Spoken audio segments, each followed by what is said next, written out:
आम तौर पर रबीउन नूर शरीफ का महीना निहायती बरकतो रहमत और सआदत मंदी का महीना है, लेकिन इस पर मज़ीद सआदत मंदी ये है कि ये महीना जिस साल में मुनाकिद हो रहा है, यानी हिजरत की 1447 हिजरत के 1447 साल का अरसा गुजरा, तो ये साल नबी करीम सल्लल्लाहु ताला अलैहि वसल्लम की विलादत का 1500 साला जश्न हम मना रहे हैं। और आप जानते हैं कि एक मर्तबा जो वक्त गुजर जाता है दोबारा वो वक्त लौट कर नहीं आता, लिहाजा वो लोग कितने खुशनसीब रहे होंगे जिन्होंने हुजूर सल्लल्लाहु ताला अलैहि वसल्लम के विलादत का 100वां साल मनाया होगा। एक सदी मुकम्मल होने के बाद उन्होंने ये जश्न मुनक़िद किया होगा। इसी तरीके से उसके बाद वाले हजरात जो 200 साल, 300 साल और 400 साला जश्न मनाते रहे हैं। इसी तरीके से ये हमारी खुशनसीबी है कि आने वाली नस्लें ये कहेंगे कि वो लोग कितने खुशनसीब रहे होंगे कि जिनको 1500 साला जश्न ईद मिलादुन नबी सल्लल्लाहु अलैहि वसल्लम मुनाकिद करने का, मनाने का मौका मिला। और आपने तकरीर में ये भी समाअत किया होगा कि हुजूर अकरम सल्लल्लाहु ताला अलैहि वसल्लम ने फरमाया कि लोगों में बेहतरीन और ज़माने में सबसे बेहतरीन ज़माना वो है जो हुजूर सल्लल्लाहु ताला अलैहि वसल्लम से सबसे ज़्यादा करीब है। लिहाजा उनकी विलादत के 1500 साल हुए और ये 1500वां साल चल रहा है, तो इस मुनासबत से जो लोग हमसे पहले गुजरे वो ज़माने के एतबार से चूँकि रसूल करीम सल्लल्लाहु ताला अलैहि वसल्लम से हमसे ज़्यादा करीब हैं, इसलिए वो हमसे बेहतर हैं। और हम हमारे बाद जो नस्लें आएंगी ज़माने के एतबार से हम उनसे बेहतर होंगे, क्योंकि हम हुजूर सल्लल्लाहु ताला अलैहि वसल्लम से आने वाले नस्लों से ज़माने के एतबार से करीब होंगे। तो ये हमारी सआदत मंदी है, नेक बख्ती है, खुशनसीबी है कि हम और आप नबी अकरम सल्लल्लाहु ताला अलैहि वसल्लम का 1500 साला जश्न ईद मिलादुन नबी मना रहे हैं। और ये हमारे लिए काबिल फ़ख्र बात ज़रूर है, लेकिन हम जैसे नाकारा और हम जैसे बेअदब, गुस्ताख, गुनहगार हुजूर अकरम सल्लल्लाहु ताला अलैहि वसल्लम की बारगाह में क्या ही खिराज अक़ीदत पेश कर सकते हैं। अलबत्ता रसूल अकरम सल्लल्लाहु ताला अलैहि वसल्लम से हमारा इश्क है और उसी टूटे फूटे अंदाज में हम अपने इश्क का इजहार करते हैं और रसूलुल्लाह सल्लल्लाहु अलैहि वसल्लम की विलादत का जश्न मनाते हैं। जब आला हज़रत फाज़िल बरेलवी अलैहि रहमतु व रिज़वान जो आलमी दुनिया में आलमी पैमाने पर मशहूर व मकबूल शख्सियत है, अल्लाह तबारक व तआला के बरगुज़ीदा बंदे हैं, जब वो रसूल गिरामी वक़ार सल्लल्लाहु ताला अलैहि वसल्लम की बारगाह में हाज़िरी देते हैं और अरीज़ा पेश करते हैं कि हुजूर नज़र करम हो, हुजूर नज़र इनायत हम पर हो, और जब बार बार ये कहते हैं और हुजूर की तरफ से तवज्जो नहीं होती है, तब वो अपने आप को हुजूर की बारगाह में अरीज़ा पेश करते हुए आजिज़ाना तौर पर कहते हैं, कोई क्यों पूछे तेरी बात रज़ा, कहते हैं कि कोई क्यों पूछे तेरी बात रज़ा, तुझसे कुत्ते हजार फिरते। आला हजरत के इल्म का आलम यह है कि हमारे इलाके में जो सबसे बड़ा आलिम हो वो आला हजरत के इल्म के समंदर के सामने कतरा की भी हैसियत नहीं रखता, और इतना बड़ा इल्म का समंदर हुजूर की बारगाह में अरीज़ा पेश करता है कि हुजूर की बारगाह में अहमद रजा की हैसियत आम कुत्ते की तरह है, तुम्हारे जैसे कुत्ते कितने फिरते हैं। आजिज़ी के तौर पर हुजूर की बारगाह में अपने आप को कुत्ता कहा। तो जब इतनी बड़ी शख्सियत का आलम यह है, तो हम गुनहगार, हम बदकार, हम सियहकारों कि हुजूर की बारगाह में क्या ही हैसियत होगी। अलबत्ता चूँकि हमारा इश्क है और हम हुजूर के आशिक हैं, तो टूटे फूटे अंदाज में हम अपने इश्क का इजहार करते हैं। बिरादरान मिल्लत इस्लामिया, ये जश्न ईद मिलादुन नबी सल्लल्लाहु ताला अलैहि वसल्लम की खुशी मुनाकिद करना ये कोई नया फैशन नहीं। बहुत सारे लोगों को ये शको शुबा होता है और बहुत सारे लोगों का एतराज़ भी इस महीना के आने से पहले पहले शुरू हो जाता है कि सुन्नी हजरात ईद मिलादुन नबी का महीना आते ही अपने घर में चिरागा करने लगते हैं, लाइटें लगाने लगते हैं, सजाने लगते हैं, और वो ये कहते हैं कि ये तो फजूल खर्ची, वो ये कहते हैं कि ये तो इसराफ है, बल्कि इन खर्चों से गरीबों की मदद कर दी जाए। वो ये कहते हैं कि इन पैसों से, जिन पैसे से तुम जश्न मना रहे हो, जिन पैसों से तुम कुमकुमे लगा रहे हो, जिन पैसों से तुम लाइटें लगा रहे हो, उन पैसों से किसी गरीब की बच्ची की शादी कर दो, किसी गरीब का इलाज कर दो। और उनका ये कहना और उनकी ये बात बड़ी अच्छी लगती है और हमें भी अच्छी लगती है, आपको भी अच्छी लगती होगी। लेकिन तवज्जो का मकाम यह है कि गरीबों की मदद की याद सिर्फ ईद मिलाद के मौके पर क्यों आती? गरीब के बच्ची की शादी का खर्चा उठाने का याद सिर्फ जश्न ईद मिलादुन नबी सल्लल्लाहु अलैहि वसल्लम के मौके पर क्यों आता है? गरीबों की मदद, बेसहारों का मदद करना, गरीबों के इलाज के लिए इंतजाम करने की याददाश्त हुजूर के जश्न विलादत के खुशी के मौके पर क्यों आती है? जब आप लाखों रुपए का मोबाइल इस्तेमाल करते हैं, जब आप लाखों रुपए के जमीन और जायदाद खरीदते हैं, जब आप करोड़ों रुपए के जमीन और जायदाद को इकट्ठा करते हैं, जब आप लाखों रुपए के कपड़े पहनते हैं, जब महंगी महंगी गाड़ियों में आप बैठते हैं, तब आपको ये गरीबों की मदद की याद क्यों नहीं आती है? मालूम हुआ कि उनकी नीयत सही नहीं है। बात अगरचे उनकी सही है, लेकिन उनकी नीयत सही नहीं है। अगर उनकी नीयत सही होती तो वो इन्हीं चीज़ों को दूसरे अखराजात के मौके पर भी याद रखते और कहते कि हम हुजूर सल्लल्लाहु ताला अलैहि वसल्लम की विलादत की खुशी क्यों ना मनाएं, जबकि तमाम मलाइका मुकर्रबीन ने उनकी आमद की खुशी मनाई है। हम उनकी आमद की खुशी क्यों ना मनाएं, जबकि सारी कायनात ने हुजूर सल्लल्लाहु ताला अलैहि वसल्लम की विलादत की खुशी मनाई है। इसके अलावा एक और नारा दिया जाता है कि हुजूर सल्लल्लाहु ताला अलैहि वसल्लम की विलादत की खुशी मनाना, ये महफिलें लगाना, इतने रुपए पैसे खर्च करना, ये बिदअत है। बिदअत का मतलब ये है कि ये नई चीज़ है। हुजूर सल्लल्लाहु ताला अलैहि वसल्लम ने अपनी खुशी खुद नहीं मनाई, सहाबा ने नहीं मनाई, इसलिए ये बिदअत है, ये जायज़ नहीं है। हज़रात मोहतरम, तकरीर में कई मरतबा मैंने भी, और आपके इलाके में सबसे अच्छी बात यह है कि आपके इलाके में जिन खुतबा हजरात की तशरीफ़ आवरी होती है, वो खुतबा आम खुतबा नहीं होते हैं। बाकी खुतबा कैसे कैसे होते हैं, आप अपने इमाम साहब से रब्ता कर सकते हैं। ऐसे ऐसे खतीब आपको मिल जाएंगे जिनकी बातें आपको बड़ी अच्छी लगेंगी, जिनका अंदाज आपको बड़ा अच्छा लगेगा, जिनका कहरो गज़ब आपको बड़ा अच्छा लगेगा, जिनका चुटकुला आपको बड़ा अच्छा लगेगा, जिनकी फनकारी और अदाकारी आपको लुभाएगी, लेकिन उनकी तकरीर में, उनकी खिताबत में आपको कुछ नहीं मिलेगा। लेकिन अल्हम्दुलिल्लाह आपके इलाके में ऐसे लोग आते हैं, खा वो मुफ्ती साहब क़िबला हो, मौलाना अबू नसर साहब हो, इस तरह जो भी हजरात आपके इलाके में आते हैं, वो बा इल्म लोग आते हैं, बेहतरीन आलिम लोग आते हैं। और आलिम की अहमियत क्या है ये आप जानते हैं कि एक आलिम का सोना एक आबिद के रात भर जा कर के इबादत करने से बेहतर, ये आलिम का मर्तबा है। तो ऐसे आलिम आपके इलाके में आते हैं और कई मरतबा आपको उन्होंने ये बताया है कि जब आपसे कोई ये एतराज़ करे कि ईद मिलादुन नबी सल्लल्लाहु ताला अलैहि वसल्लम मनाना ये बिदअत है, ये गुमराही है। क्यों?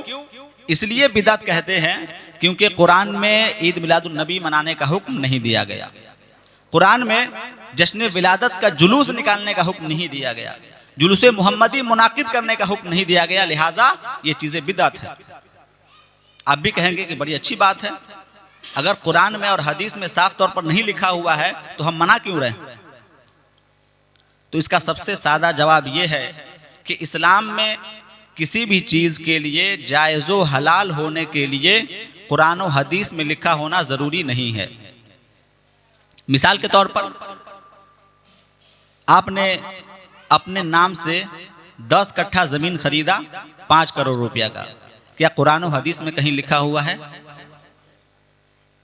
आपने उसी जमीन पर एक बड़ा महल तामीर किया, आपने उसी जमीन पर एक ऐसी जगह और ऐसा घर तामीर किया कि जिसमें दुनिया की सारी आसाइशें हैं, एयर कंडीशन है और तरह तरह के दिगर आराइश और आराम की चीजें वहां मुहैया है, दस्तयाब है।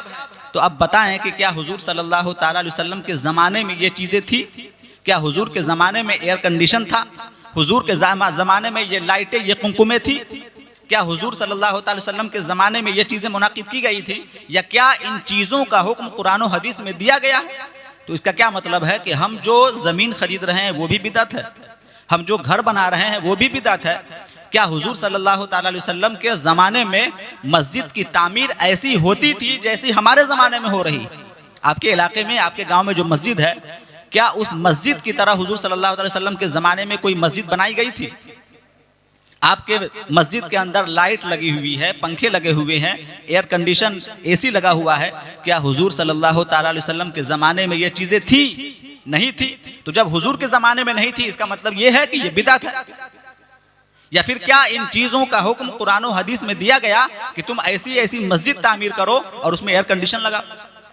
आज आप हवाई जहाज से सफ़र करते हैं, रेलगाड़ी से सफ़र करते हैं, इस तरह की बेशुमार चीज़ें वो है जो हुजूर के ज़माने में नहीं थी, आज के ज़माने में है। और कुरान और हदीस में उसका हुक्म भी नहीं दिया गया, लेकिन उससे मना भी नहीं किया गया। आम लोग उसको आम तौर पर इस्तेमाल करते हैं और वो चीज़ नाजायज़ व हराम नहीं है, बल्कि कोई भी उसको नाजायज़ व हराम नहीं कहता। मालूम हुआ कि किसी भी चीज़ के जायज़ और हलाल होने के लिए कुरान और हदीस में लिखा होना ज़रूरी नहीं है। अलबत्ता किसी भी चीज़ के लिए नाजायज़ और हराम होने के लिए ये ज़रूरी है कि वो कुरान और हदीस में लिखा हुआ हो।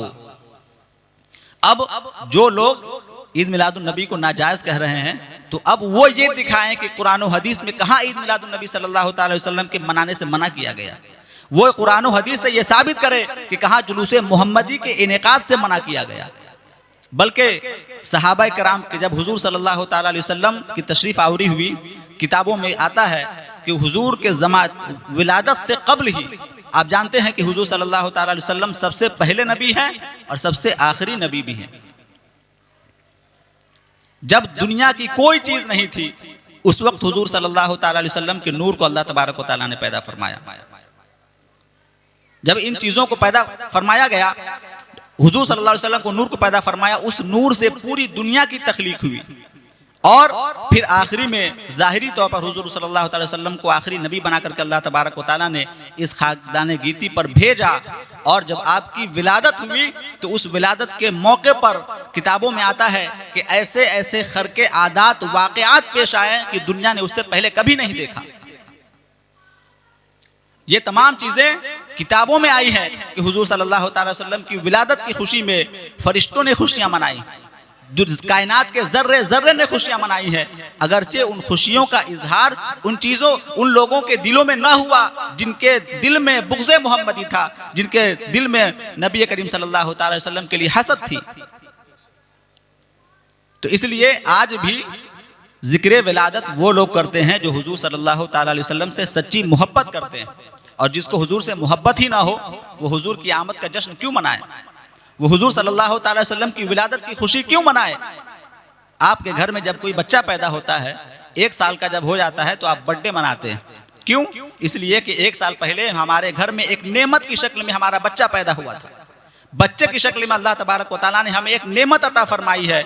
उसी नेमत की खुशी के लिए, उसी खुशी के इजहार में हम बर्थडे मना रहे हैं, लोगों की दावत कर रहे हैं। आप देखते हैं कि ऐसे मौके पर माँ बाप के चेहरों पर खुशियाँ हैं, दादा दादी के चेहरे पर मुस्कान है, रिश्तेदार मुस्कुरा रहे हैं, गांव मोहल्ले के लोग मुस्कुरा रहे हैं। क्यों? इसलिए कि अल्लाह तबारक व तआला ने बेटे की शक्ल में एक नेमत अता फरमाई। इसी तरीके से आपकी शादी होती है, हर शादी के 1 साल 2 साल के बाद हर साल आप सालगिरह बनाते हैं। क्यों? अल्लाह तबारक व तआला ने आपको एक हमसफर अता फरमाया, एक आपको शरीके हयात अता फरमाया। ऐसा हमसफर जो जिंदगी के हर मोड़ पर आपके साथ देता है, आप उसकी खुशी मनाते हैं। और हर साल हम कहते हैं कि हम हैप्पी एनिवर्सरी कर रहे हैं, हम अपनी शादी का सालगिरह मना रहे हैं। तो आप बताएं कि क्या हुजूर सल्लल्लाहु ताला अलैहि वसल्लम की विलादत से खुशी से बढ़ करके किसी औलाद की खुशी है? क्या हुजूर सल्लल्लाहु अलैहि वसल्लम की विलादत की खुशी से ज्यादा किसी के औलाद की विलादत की खुशी हो सकती है? चूंकि तमाम दुनिया के तमाम जर्रों की पैदाइश और तख्लीक अल्लाह तबारक व तआला ने हुजूर के सदक़े में की है। तो जब हुजूर सल्लल्लाहु अलैहि वसल्लम के सदक़े में तमाम इंसानों की तख्लीक हुई, तमाम ज़मीन व आसमान की तख्लीक हुई, कायनात के ज़र्रे ज़र्रे की तख्लीक हुजूर सल्लल्लाहु अलैहि वसल्लम के सदक़े में हुई है, तो हम उनकी विलादत की खुशी क्यों ना मनाएं? और ये जो 1500 साल जश्न ईद मिलादुन नबी है, चूँकि 1500 साल मुकम्मल हुए हैं, तो ये ईमान का तकाजा है, ये हमारा ईमानी जज्बा है। और ये खुशी सिर्फ आप नहीं मना रहे हैं, ये खुशी और इस खुशी के मौके पर अपने इश्क का इजहार सिर्फ सिकंदरपुर के लोग नहीं कर रहे हैं। आप निकलें और दुनिया का मुआयना करें और देखें कि लोग किस किस अंदाज से हुजूर सल्लल्लाहु अलैहि वसल्लम की बारगाह में खिराज अकीदत पेश कर रहे हैं।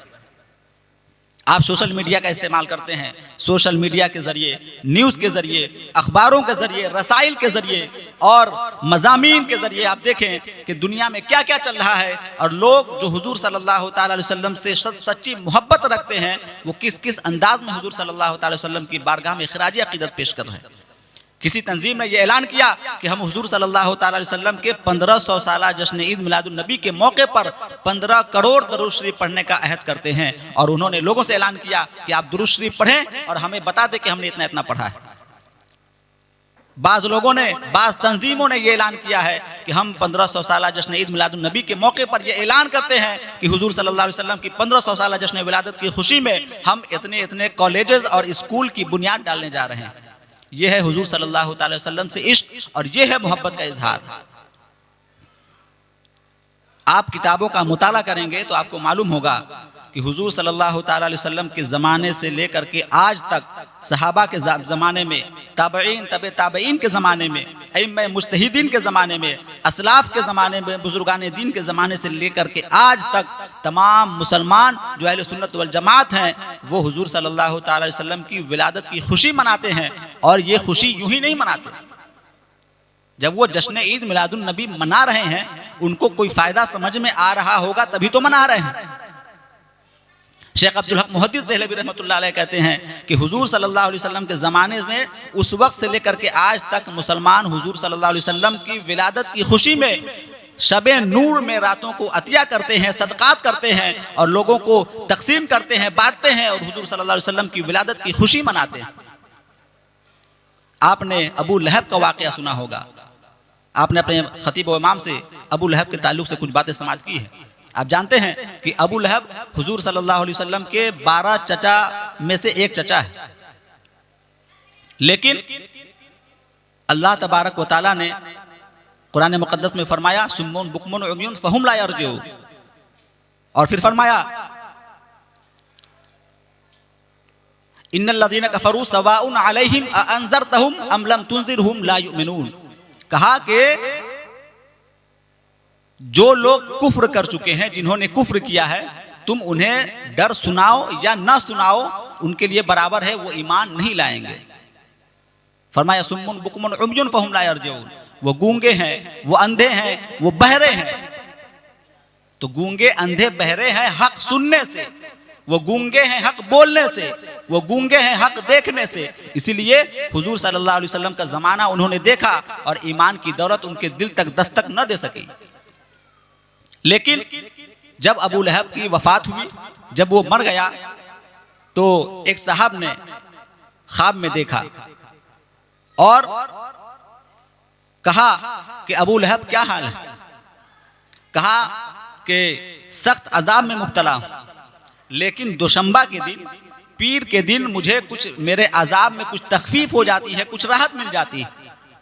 वो इस तरीके से कि मेरे शहादत की दोनों उंगलियों के दरमियान, यानी बीच वाली और शहादत वाली उंगलियों के दरमियान से कुछ पानी चूसने को मिल जाता है और उससे मैं राहत महसूस करता हूं, मेरे अजाब में तखफीफ हो जाती है।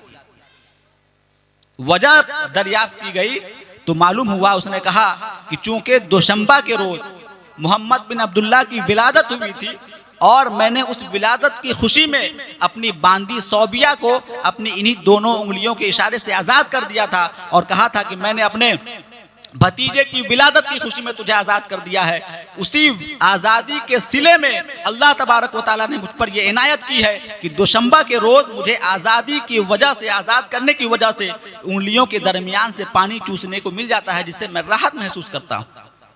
अब गौर करने का मकाम यह है कि अगर हुजूर सल्लल्लाहु अलैहि वसल्लम की विलादत की खुशी मनाने से एक ऐसा काफिर जिसके कुफ्र का ऐलान कुरान में किया गया, जिस पर अल्लाह तबारक व तआला ने खुद ही लानत फरमाई, जिसके ईमान जिसके दिलों में न पहुंच सका, ऐसा आदमी अगर हुजूर सल्लल्लाहु अलैहि वसल्लम की विलादत की खुशी मनाए और उस खुशी की वजह से उसको फ़ायदा हो, उसके अज़ाब में तखफीफ हो, तो क्या हम आशिक़े रसूल हुजूर सल्लल्लाहु अलैहि वसल्लम की विलादत की खुशी मनाए और हमें फ़ायदा ना हो? ये तो मुमकिन ही नहीं। इसलिए शुरू ज़माने से लेकर के आज तक उस शाकान मुस्तफ़ा नबी अकरम सल्लल्लाहु अलैहि वसल्लम की विलादत की खुशी मनाते हैं और उस खुशी का उन्हें फ़ायदा भी होता है। हज़रत अब्दुल अजीज़ मुहद्दिस देहलवी रहमतुल्लाह अलैह, शेख अब्दुल हक मुहद्दिस देहलवी रहमतुल्लाह अलैह, इमाम कुस्तलानी और इमाम अब्दुल्ला अल किताबी रहमतुल्लाह अलैह, इनके अलावा दिगर मुसन्निफीन वो हैं जिन्होंने ये लिखा है अपनी अपनी किताबों में। और ये तमाम मुसन्निफीन आज के मुसन्निफ नहीं है, 100, 200, 300 साल पुराने मुसन्निफीन हैं। उन्होंने अपनी किताबों में लिखा है कि आज जिस ज़माने में हम और आप बैठे हैं, ये ज़माना वो है कि जब अहले अरब पर वहाबियों का कब्ज़ा है, नजदियों का कब्ज़ा है। लेकिन आज से तकरीबन 100 साल पहले जो इस्लामी हुकूमत अरब के अंदर थी वो मुसलमानों की थी, अहले सुन्नत वल जमात की थी। और उस मौके पर काबा मुअज़्ज़मा के इर्द गिर्द हुजूर सल्लल्लाहु अलैहि वसल्लम की विलादत की खुशी मनाई जाती थी। बल्कि मदीना तैयबा में आज भी वहाँ के बाशिंदे हुजूर सल्लल्लाहु अलैहि वसल्लम की विलादत की खुशी मनाते हैं और नजराने तकसीम करते हैं। तो ये हमारी खुशनसीबी है, ये हमारी खुशबख्ती है कि हुजूर सल्लल्लाहु अलैहि वसल्लम की विलादत की खुशी हम और आप मना रहे हैं। हुजूर सल्लल्लाहु अलैहि वसल्लम की विलादत की खुशी मनाने के लिए हमारे माल से जो कुछ भी हुजूर की बारगाह में पहुंच जाए, ये हमारे लिए सादतमंदी की बात है। लिहाजा ऐसे मौके पर बुखालत से काम नहीं लेना चाहिए, ऐसे मौके पर कंजूसी नहीं करना चाहिए। बल्कि एक बुजुर्ग का वाक़या है, गालिबन अब्दुल अजीज़ मुहद्दिस देहलवी रहमतुल्लाह अलैह का वाक़या है। उन्होंने कहा कि मैं हर साल जश्न ईद मिलादुन नबी सल्लल्लाहु अलैहि वसल्लम मुनक़्क़िद किया करता था, मनाया करता था। एक बार ऐसा मौका आया कि मेरे पास मालो दौलत न थे, लेकिन दिल में तमन्ना थी, दिल में आरज़ू था कि हुजूर सल्लल्लाहु अलैहि वसल्लम की विलादत मनानी है। लिहाजा उन्होंने चना का चंद दाना लिया और हुजूर सल्लल्लाहु अलैहि वसल्लम की मिलाद पढ़ करके लोगों में तकसीम कर दिया। और तकसीम करना था कि हुजूर सल्लल्लाहु अलैहि वसल्लम ख्वाब में आए और बशारत दी और फरमाया कि तुम्हारा ये नजराना मेरी बारगाह में कबूल है। तो मालूम हुआ कि अल्लाह की बारगाह में, अल्लाह वालों की बारगाह में मालो दौलत नहीं देखा जाता है, नीयत देखी जाती है। अब किसी के पास मालो दौलत की फरावानी हो, नीयत साफ ना हो, तो यकीन जाने कि उसका मालो दौलत बेकार है। और जिसके पास मालो दौलत ना भी हो, नीयत साफ हो और उसकी नीयत ये हो कि जो कुछ भी दिया है अल्लाह और उसके रसूल ने दिया है, जो कुछ भी मुझे मिला है अल्लाह और उसके रसूल ने दिया है, रसूल के सदक़े में मिला है, लिहाजा तमाम चीज़ें अल्लाह और उसके रसूल की हैं, तो ये नीयत भी मकबूल है। और इसी नीयत की वजह से अल्लाह तबारक व तआला आखिरत में जज़ाए खैर अता फरमाएगा। मालूम हुआ कि ये जश्न विलादत मनाना ये कोई आम बात नहीं है, ये खुशनसीबों के नसीब में आता है, ये खुशनसीब लोगों के हिस्से में आता है। ये हमारी खुशनसीबी है कि हम और आप ऐसी महफिल में बैठें। लेकिन साथ ही ये भी ज़रूरी है कि ऐसी महफिलों के इनेकाद में, जश्न विलादत की जो महफिल है, उन महफिलों में किया क्या जाए। हुजूर सल्लल्लाहु अलैहि वसल्लम की विलादत जब हुई तो आपकी शख्सियत सिर्फ जुग्राफियाती तौर पर या तारीखी तसलसल के साथ चंद वाक़यात का नाम नहीं है, बल्कि हुजूर सल्लल्लाहु अलैहि वसल्लम की शख्सियत हमागीर शख्सियत है। रसूल गिरामी वक़ार सल्लल्लाहु अलैहि वसल्लम किसी खित्ते के नबी नहीं है, हुजूर सल्लल्लाहु अलैहि वसल्लम किसी इलाके के पैगंबर नहीं है, किसी मुल्क के पैगंबर नहीं है, किसी खास तबका के पैगंबर नहीं है। हुजूर सल्लल्लाहु अलैहि वसल्लम पूरी कायनात के पैगंबर है, यूनिवर्सल प्रोफेट ऑफ यूनिवर्सल है। हुजूर सल्लल्लाहु अलैहि वसल्लम तमाम पूरी कायनात के पैगंबर हैं और उनके पैगंबर होने से कायनात के तमाम लोगों को राहत मिलती है। हुजूर सल्लल्लाहु अलैहि वसल्लम जब इस खाक दाने गीती पर तशरीफ लाए, उससे पहले के हालात क्या थे आप अच्छी तरह जानते हैं। तो जब हुजूर सल्लल्लाहु अलैहि वसल्लम की शख्सियत और उनकी ज़ात का आलम यह है कि दुनिया का कोई भी शख्स किसी खित्ते में रहने वाला हो, किसी गोशे में रहने वाला हो, किसी भी मुल्क का रहने वाला हो, किसी तबके का रहने वाला हो, किसी भी मजहब का रहने वाला हो, वो किसी न किसी तौर पर हुजूर सल्लल्लाहु अलैहि वसल्लम से फैज़ जरूर पा रहा है।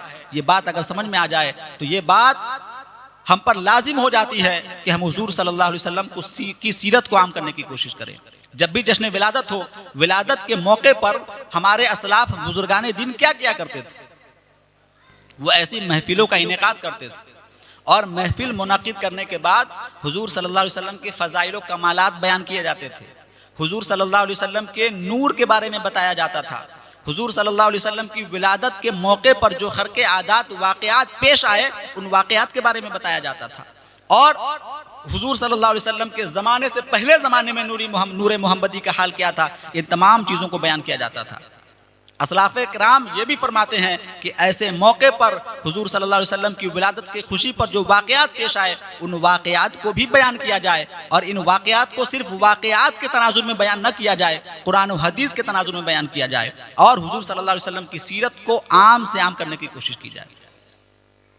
लिहाजा ऐसे मौके पर जब भी महफिल का एहतमाम हो, महफिल का इनेकाद हो, ये महफिल चूँकि बहुत जल्द मुनक्किद करने की कोशिश की गई, फैसला किया गया, लेकिन इसके लिए बाज़ाब्ता एक वक्त होना चाहिए। ऑर्गेनाइज तरीके से किसी भी महफिल का जब एहतमाम होता है तो वो चीज़ अच्छी तरीके से होती है। लिहाजा कोई महफिल ऐसी होनी चाहिए कि जिसमें पहले से आपके दिमाग में, आपके ख्यालात में ये बात डाल दी जाए कि ये महफिल कोई छोटी महफिल नहीं है, ये महफिल कोई रस्म और रिवाज वाली महफिल नहीं है, ये महफिल ख़ास मौके से मुनक़िद की गई है, लिहाजा ख़ास महफिल है। और ऐसे महफिल में जब चंद उलमा और खुतबा तशरीफ़ लाए तो उनको अलग अलग मौज़ूआत दिए जाएँ कि चंद हज़रात हुजूर सल्लल्लाहु अलैहि वसल्लम की सीरत पर बयान करें, चंद हज़रात हुजूर सल्लल्लाहु अलैहि वसल्लम की विलादत के वक्त जो वाक़यात पेश आए उन पर बयान करें, हुजूर सल्लल्लाहु अलैहि वसल्लम की ज़िंदगी के हालात पर बयान करें। इस तरीके से जब बयान होगा तो जहाँ हमारे पास सीरत नबी, जब हुजूर सल्लल्लाहु अलैहि वसल्लम की सीरत, उनकी तमाम आदतों अतवार हमारे पास पहुँचेंगे, जब हुजूर सल्लल्लाहु अलैहि वसल्लम के तमाम असबाक हम तक पहुँचेंगे तो हमें, हमारे लिए वो नमूना अमल होगा। हुजूर सल्लल्लाहु अलैहि वसल्लम की ज़िंदगी चूँकि हमारे लिए उसवा है तो वो इस तरीके से हमारे लिए आइडियल होगा कि हम उस पर अमल करने की कोशिश करेंगे और हमारी ज़िंदगी में भी उससे फ़ायदा होगा। तो ऑर्गेनाइज तरीके से किसी भी चीज़ के इनेकाद करने का फ़ायदा और मकसद ये होता है। दुरूद पाक पढ़ ले, अल्लाहुम्मा सल्ली अला सय्यिदिना शफ़ीइना मौलाना मुहम्मदिन बारिक वसल्लिम सल्लल्लाहु अलैहि सलातुम व सलामुन अलैका या रसूल अल्लाह सल्लल्लाहु तआला अलैहि वसल्लम। शायर कहता है, यानी ये अल्लामा इक़बाल का शेर है, कहते हैं हो न ये फूल तो बुलबुल का तरन्नुम भी ना हो न ये फूल तो बुलबुल का तरन्नुम भी ना हो, चमने दहर में कलियों का तबस्सुम भी ना हो, चमने दहर में कलियों का तबस्सुम भी ना हो, ये न साकी हो तो फिर मैं भी ना हो, खुम भी ना हो। साकी कहते हैं पिलाने वाले को और खुम कहते हैं बर्तन को जिसमें पिया जाता है। कहते हैं कि ये न साकी हो तो फिर मैं भी ना हो, खुम भी ना हो, बज़्म तौहीद भी दुनिया में ना हो, तुम भी ना हो, बज़्म तौहीद भी दुनिया में ना हो, तुम भी ना हो, ख़ैमा अफलाक का इस्तादा इसी नाम से है, नब्ज़े हस्ती तपिशे आमादा इसी नाम से। अगरचे ये अशार बहुत सारे लोगों के हमारे सर के ऊपर से बाउंस कर जाएगा, क्योंकि इकबाल और गालिब के अशार क्या है ये तो आप लोग जानते ही हैं, लेकिन इन अशार में बहुत ही उम्दा बातें और बहुत सारे वाक़यात, कुरानी आयात और अहादीस का मफ़हूम इसमें समेट दिया गया। आप जानते हैं कि हुजूर अकरम सल्लल्लाहु ताला अलैहि वसल्लम की विलादत ये हमारे लिए सादत मंदी की बात तो है ही, लेकिन आप ये भी जानते हैं, आपको बताया गया कि हुजूर सल्लल्लाहु ताला अलैहि वसल्लम सबसे पहले नबी भी हैं। अल्लाह तबारक व ताला कदीम है, यानी अल्लाह तबारक व ताला से पहले कोई चीज़ नहीं थी, यानी दुनिया की तमाम चीज़ें हादिस हैं, यानी पहले नहीं थी, फिर अल्लाह तबारक व ताला ने पैदा फरमाया तो वो पैदा हुई। तो सबसे पहले जब कोई चीज़ नहीं थी, अल्लाह तबारक व ताला ने हुजूर सल्लल्लाहु ताला अलैहि वसल्लम के नूर को पैदा फरमाया। और किताबों में आता है, अलग अलग रिवायात से बयान किया गया है कि तकरीबन 12,000 साल तक अल्लाह तबारक व ताला ने उस नूरे मोहम्मदी को अपने कुर्बे खास में रखा। फिर जब अल्लाह तबारक व ताला ने चाहा तो उस नूरे मोहम्मदी के कई टुकड़े, कई हिस्से पैदा फरमाए, और उन हिस्सों से बाज हिस्से से जमीन व आसमान। ये उस वक्त की बात है, नूरे मोहम्मदी उस वक्त पैदा किया गया जिस वक्त न जमीन व आसमान था, न चांद सूरज था, न शजरो हजर थे, न ये तारे थे, न ये जिन्नो इंस थे, दुनिया की किसी भी चीज का वजूद ही नहीं था। उस वक्त अल्लाह तबारक व तआला ने नूरे मोहम्मदी को पैदा फरमाया और उस नूरे मोहम्मदी के 4 टुकड़े किए। कुछ टुकड़ों से अर्श बनाए, कुर्सी बनाए, कलम बनाए, लौह कलम बनाए, अर्श उठाने वाले फरिश्तों को बनाया। इस तरीके से फिर उस नूर के नूरे मोहम्मदी के 4 हिस्से किए गए। इस तरीके से दुनिया को वजूद बख्शा गया। जब दुनिया की तमाम चीजों को पैदा कर दिया गया तो अल्लाह तबारक व तआला ने जमीन पर अपना खलीफा बनाना चाहा और हजरत आदम अलैहिस्सलाम की पैदाइश हुई। हजरत आदम अलैहिस्सलाम को जब पैदा किया गया तो उसी नूरे मोहम्मदी को हजरत आदम अलैहिस्सलाम के पेशानी में रखा गया। और हजरत आदम अलैहिस्सलाम के बारे में आपने तकरीर में यह भी समाज किया होगा कि जब हजरत आदम अलैहिस्सलाम जन्नत में थे और उनको तन्हाई सताती थी, उस वक्त भी हजरत आदम अलैहिस्सलाम को उसी नूर से उन्स हासिल होता था, उसी नूर से आराम मिलता था। फिर वो नूर मुंतकिल होता हुआ हजरत आदम अलैहिस्सलाम की औलादों से मुंतकिल होता हुआ, यानी हजरत शीस अलैहिस्सलाम की बारगाह के विलाद पेशानी में आया। इस तरीके से वो तसलसल के साथ मुंतकिल होते हुए हजरत नूह अलैहिस्सलाम, हजरत इब्राहिम अलैहिस्सलाम, हजरत इस्माइल अलैहिस्सलाम और हुजूर सल्लल्लाहु अलैहि वसल्लम के पूरे सिलसिले नसब में जितने भी अंबिया हैं, उन तमाम अंबिया के पेशानी में वो नूर मुंतकिल होता रहा और मुंतकिल होते होते होते हुजूर सल्लल्लाहु अलैहि वसल्लम के दादा हजरत अब्दुल मुत्तलिब की पेशानी तक पहुंचा। हुजूर सल्लल्लाहु तआला अलैहि वसल्लम का नूर उनके पूरे खानदान में, पूरे सिलसिले नसब में, यानी हजरत आदम अलैहिस्सलाम से लेकर के हुजूर तक जिन जिन के पेशानी में हुजूर सल्लल्लाहु अलैहि वसल्लम का नूर था, वो लोग अपने ज़माने के सबसे इज्जतदार लोग रहे। वो लोग अपने ज़माने के सबसे मोतबर लोग माने जाते थे। हज़रत अब्दुल मुत्तलिब के बारे में कहा जाता है कि जब काबा मुअज़्ज़मा में वो लोग थे, आप जानते हैं कि हुजूर सल्लल्लाहु अलैहि वसल्लम की विलादत से पहले काबे में बुत रखे हुए थे, लोग बुतों की पूजा करते थे। अब्दुल मुत्तलिब हुजूर सल्लल्लाहु तआला अलैहि वसल्लम के दादा हैं। जब अबरहा अपने लश्करों के साथ और हाथियों वाले लश्कर के साथ उसने ये इरादा किया कि काबा मुअज़्ज़म को मुनहदिम कर दिया जाए, ढा दिया जाए, उस वक्त वो नूरे मोहम्मदी हजरत अब्दुल मुत्तलिब की पेशानी में जलवागर था। लिहाजा हजरत अब्दुल मुत्तलिब रजी अल्लाह ताला अन्हु वो अबरहा के पास पहुंचे। चूंकि अबरहा के लश्करियों ने हजरत अब्दुल मुत्तलिब के ऊंट को जब्त कर लिया था।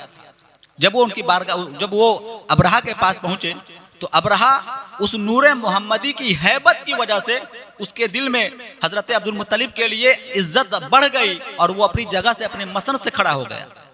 मसन से खड़ा हुआ, हजरत अब्दुल मुत्तलिब को बैठाया और कहा कि कहिए अब्दुल मुत्तलिब कैसे आना हुआ।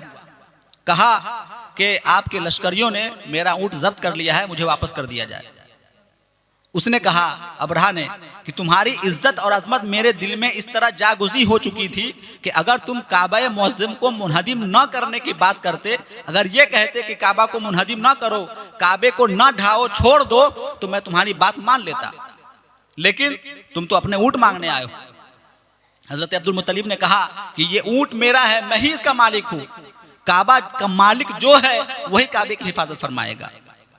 लिहाजा हजरत अब्दुल मुत्तलिब अपने ऊंट लेकर के वापस आ गए और जब अबरहा ने अपने लश्करों के साथ हाथियों से जब काबा मुअज़्ज़म को मुनहदिम करने का इरादा किया तो अल्लाह तबारक व तआला ने परिंदों की शक्ल में, जिसमें अलम तरा कैफ़ फ़अल रब्बुका बिअस्हाबिल फ़ील पूरी आयत सूरत नाजिल हुई, अल्लाह तबारक व तआला ने तैर अबाबील को भेजा और उन्होंने कंकरी ला करके उन हाथियों के ऊपर, उनके लश्करियों पर बरसाया, उसको तबाह बर्बाद कर दिया और काबा मुअज़्ज़म की हिफाजत हो गई।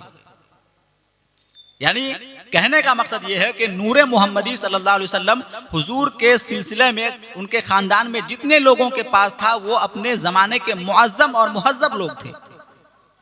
इसी तरीके से चाहे जमजम का जब मौका आया आप ये भी जानते हैं कि हज़रत इस्माइल अलैहिस्सलाम जब छोटे बच्चे थे, जब उनके वालिद हज़रत इब्राहिम अलैहिस्सलाम ने उनको और उनकी वालिदा को एक बयाबान जंगल में छोड़ दिया, और अल्लाह का यही हुक्म था, वहाँ उस वक्त काबे की तामीर ना हुई थी, उस वक्त छोड़ दिया। और जब भूख की शिद्दत महसूस हुई, हज़रत इस्माइल अलैहिस्सलाम ने अपने कदम का ठोकर मारा और जमजम का पानी निकल पड़ा।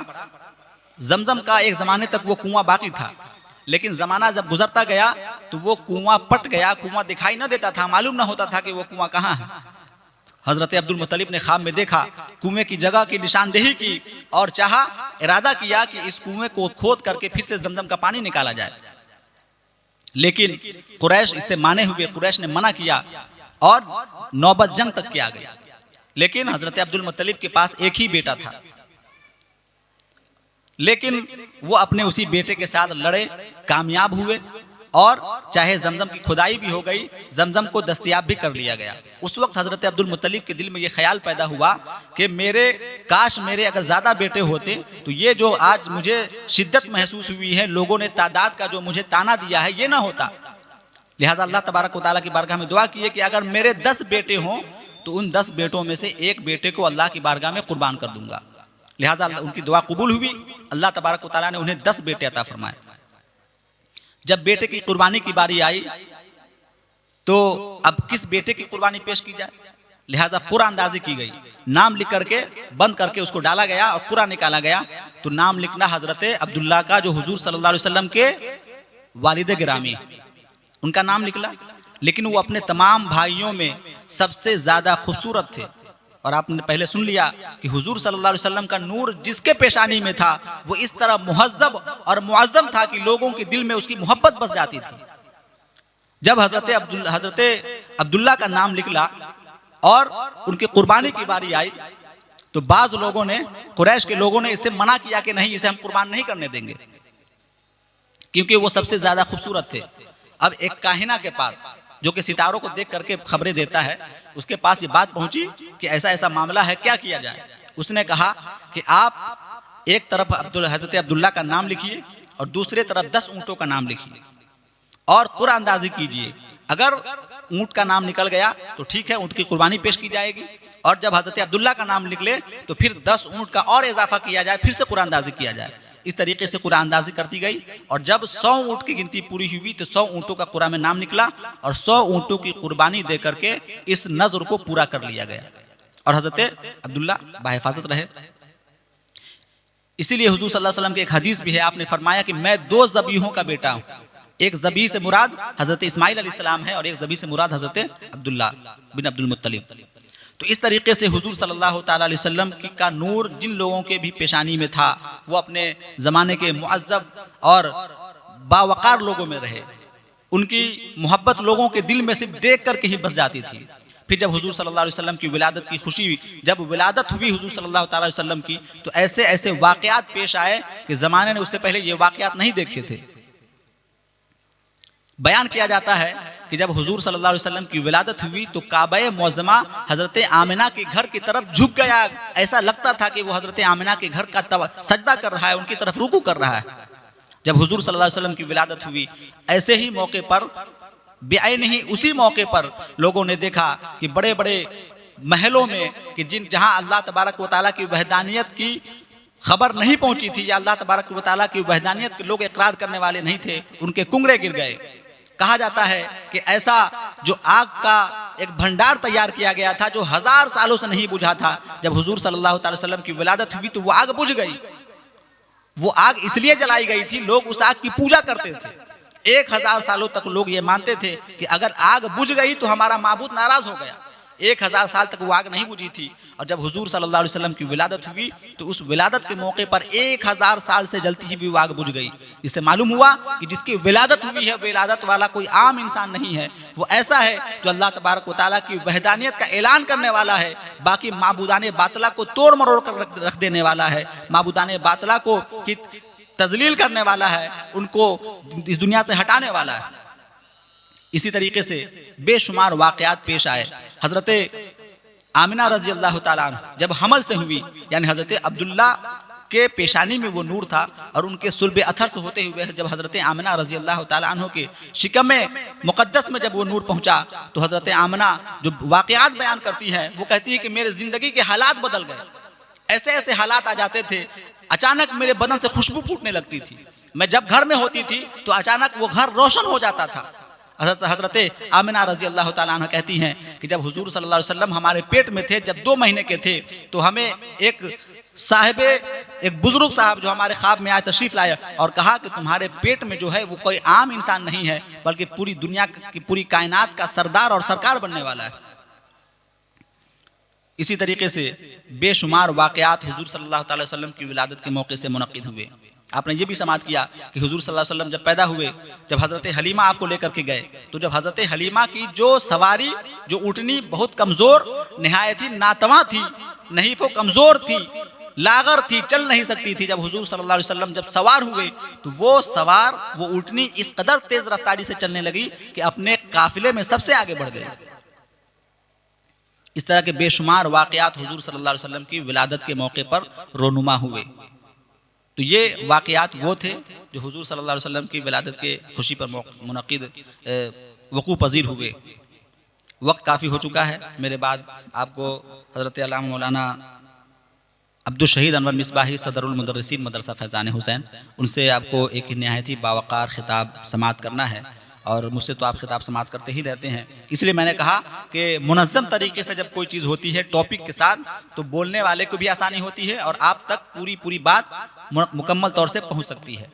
तो ये बातें थी जो मैंने हुज़ूर सल्लल्लाहु अलैहि वसल्लम की विलादत के पहले जो वक़ू पज़ूर हुए उनके हवाले से मुख्तसर तौर पर मैंने बयान किया, और ईद मिलादुन नबी हम क्यों मनाते हैं और इसके मनाने से हमें एक फ़ायदा क्या है, क्या इस्लाम ने इससे मना किया है या इसका हुक्म दिया है, इन तमाम चीज़ों को मैंने आपके सामने पेश कर दिया है।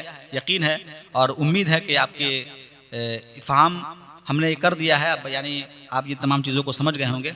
अल्लाह तबारक व तआला की बारगाह में दुआ है कि अल्लाह तबारक व तआला इस जश्न विलादत की मौके पर हमारी दुआओं को कबूल फरमाए, हमारे आमाल की इस्लाह फरमाए, हमारे अंदर जो मफासिद पैदा हो गए हैं उनको दूर फरमाए, हमारे ईमान व अक़ीदत की हिफाजत फरमाए, और ख़ास तौर से अल्लाह तबारक व तआला फ़िलिस्तीन के मुसलमानों पर अपना ख़ास फ़ज़ल व करम फरमाए और उनके सब्र का सदका हमें भी अता फरमाए। व आखिरु दवाना अल्हम्दुलिल्लाहि रब्बिल आलमीन। अस्सलामु अलैकुम व रहमतुल्लाहि व बरकातुहू।